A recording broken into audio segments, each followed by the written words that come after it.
So it appears that The Promised Neverland is really just speed running the anime.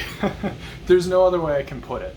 So far we've skipped like multiple arcs now, and I don't want to talk negative about the show. I think it's really good still, but at the same time, I really have to compare and contrast. So quite literally, we have went over 50 chapters in the past like 2 episodes, I think.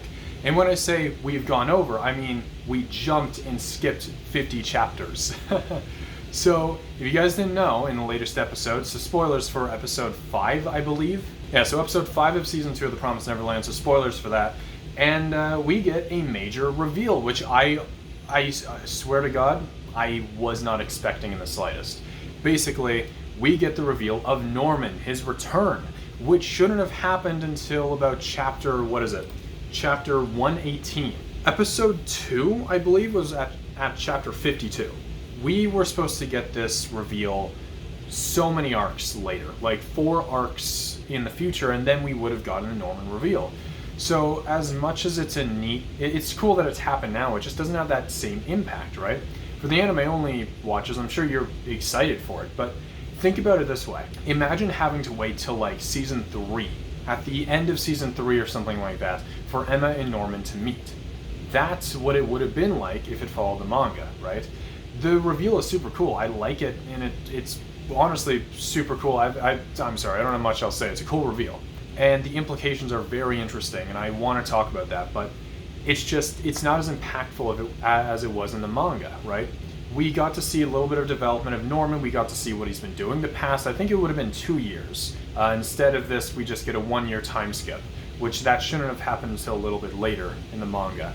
But again, we're speed running through it. Which honestly, at this pace, the series could end by season 2. It could end at the end of season 2, which is very interesting. Getting my thoughts back together, we were going to find out what was happening with Norman slowly and surely. Spoilers kind of, he was at another farm, right? He got kidnapped or something. He was put into another experimental farm, and we see what it's like compared to Gracefield. Gracefield was a wonderful, beautiful farm compared to what Norman had to go through. But again, his was a little bit of a special case, but I'm sure they're going to go into that through the anime. So I'm not going to say much, but we had him show up and find out that he was actually alive, and then we see the friends that he made, the guys who are in the other masks. As soon as I saw the striped one, I knew instantly. I instantly knew who that was. I don't know his name, but Jesus Christ, I'm excited for his character. But just imagine that. We see him for a while every now and then. Every couple of chapters we go back to him, just a little bit. We get a little bit of a tease slowly throughout multiple arcs, or 1 or 2 arcs. And then finally, bam, they meet. And it's just such an emotional scene. I remember I started the manga around the time that was the latest chapter, and like, I knew that was coming. And it was such an exciting build-up. For like however long it took me to read those hundreds of chapters that I had to read to get to that point, it was so exciting.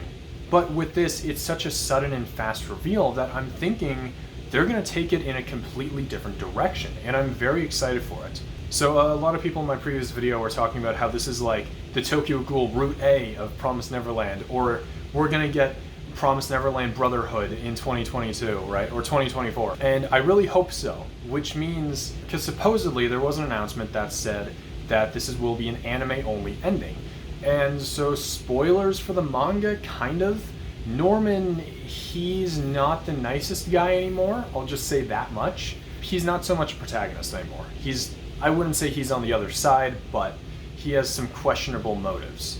I wonder if we're going to even get into that in the anime. I wonder if it could be something completely different. We haven't seen Peter yet. Peter was supposed to show up a few episodes ago, technically, and we don't see him. So it seems like that they're going to stick with Mother as the main antagonist, possibly. I'm not too sure, but I'm thinking that they're going to go in a bit more of a horror direction with the series, because the manga eventually did turn into a bit of an action show.